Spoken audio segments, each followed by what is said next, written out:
हमने जो आज वे ਚੱਕ ਦਿੰਨੇ ਆ ਜੇ ਉਹਨੂੰ ਔਖਾ ਹੈ ਪਿਆਰ ਦੋਗਾ ਤਾਂ ਦਿਲ ਲਿਆ करके ਅਸੀਂ ਉਹਨਾਂ ਨੂੰ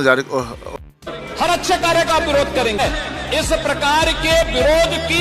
निंदा होनी चाहिए। आज एक ऐसी फिल्म पर बात होने वाली है जिसका नाम है राजा साहब, जिसे प्रभास जैसे बड़े सुपरस्टार ने लीड किया है।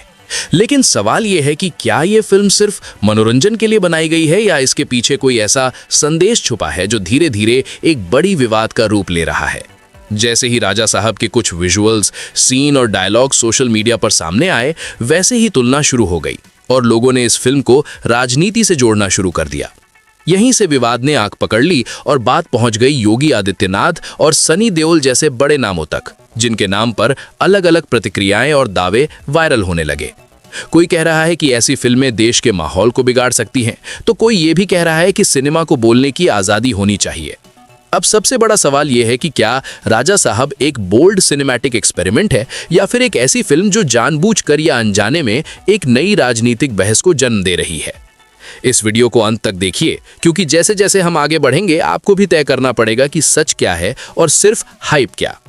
जैसे जैसे राजा साहब के विजुअल्स और टीजर क्लिप्स ज्यादा लोगों तक पहुंचते गए, वैसे वैसे इस फिल्म को लेकर राय और भी ज्यादा मजबूत होती चली गई, क्योंकि आज के समय में सिनेमा सिर्फ सिनेमा नहीं रहा, बल्कि हर सीन को एक संदेश और हर डायलॉग को एक एजेंडा समझा जाने लगा है।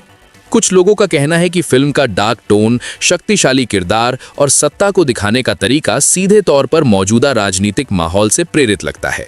जबकि दूसरे लोग इस बात को सिर्फ कल्पना और ओवर थिंकिंग कहकर खारिज कर देते हैं। यहीं पर विवाद का असली मुद्दा शुरू होता है, क्योंकि जब दर्शक दो हिस्सों में बंट जाते हैं तभी कोई भी फिल्म सच में वायरल होती है। सनी देओल का नाम जब इस बहस में आता है तो चर्चा और भी ज्यादा तीखी हो जाती है, क्योंकि सनी देओल को जनता एक ऐसे अभिनेता के रूप में देखती है जो हमेशा देशभक्ति, ताकत और सीधे सपाट रवैये का प्रतिनिधित्व करता आया है, और इसी वजह से लोग उनके नाम को इस फिल्म से जोड़कर अपनी बात को ज्यादा वजन देने की कोशिश कर रहे हैं। कुछ यूजर्स ये कह रहे हैं कि अगर ऐसी फिल्मों को प्रमोट किया गया तो सिनेमा का इस्तेमाल प्रचार के लिए होने लगेगा, जबकि दूसरी तरफ का कहना है कि हर चीज को राजनीति से जोड़ना ही सबसे बड़ी समस्या है। इसी बीच योगी आदित्यनाथ के नाम से जुड़ी तुलना और एडिट्स सोशल मीडिया पर घूमने लगते हैं, जहां लोग खुद ही नतीजे निकाल रहे हैं बिना ये देखे कि आधिकारिक तौर पर कोई बयान या प्रतिक्रिया आई भी है या नहीं। ये एक ऐसा दौर होता है जहां सच और धारणा के बीच की रेखा पूरी तरह धुंधली हो जाती है और लोग वही मान लेते हैं जो उनके विश्वास प्रणाली को सूट करता है। फिल्म इंडस्ट्री के अंदरूनी लोगों का कहना है कि राजा साहब एक काल्पनिक कहानी है जिसे सिर्फ मनोरंजन के लिए बनाया गया है,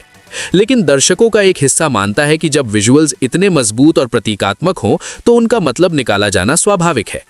इतिहास भी ये बताता है कि जब भी किसी फिल्म ने सत्ता, धर्म या अधिकार जैसे संवेदनशील विषयों को छुआ है तब विवाद अपरिहार्य रहा है, चाहे वो जानबूझकर हो या अनजाने में। अब सवाल ये उठता है कि क्या फिल्म निर्माताओं को डर के कारण ऐसे विषयों पर काम करना छोड़ देना चाहिए या फिर दर्शकों को भी थोड़ा परिपक्व होना चाहिए और हर चीज को शाब्दिक रूप से लेने के बजाय व्यापक दृष्टिकोण से देखना चाहिए। सोशल मीडिया इस पूरी विवाद में पेट्रोल का काम करता है, क्योंकि एक छोटा सा क्लिप या डायलॉग संदर्भ के बिना वायरल हो जाता है और फिर उस पर हजारों लोग अपनी अपनी व्याख्या चिपका देते हैं। यहीं से कमेंट वॉर शुरू होती है, जहां कोई फिल्म को बैन करने की बात करता है तो कोई अभिव्यक्ति की आजादी का झंडा उठा लेता है। सबसे दिलचस्प बात यह है कि जितना ज्यादा विवाद बढ़ता जाता है उतनी ही फिल्म को लेकर जिज्ञासा भी बढ़ती जाती है और लोग सिर्फ इसलिए देखना चाहते हैं ताकि खुद तय कर सकें कि सच क्या है। आखिर में ये पूरी बहस एक ही बात पर आकर रुक जाती है कि राजा साहब एक फिल्म से ज्यादा एक परीक्षा बन चुकी है, दर्शकों के धैर्य की, समझ की और सोचने के तरीके की, और शायद इसी वजह से ये फिल्म रिलीज से पहले ही इतनी बड़ी चर्चा का हिस्सा बन चुकी है।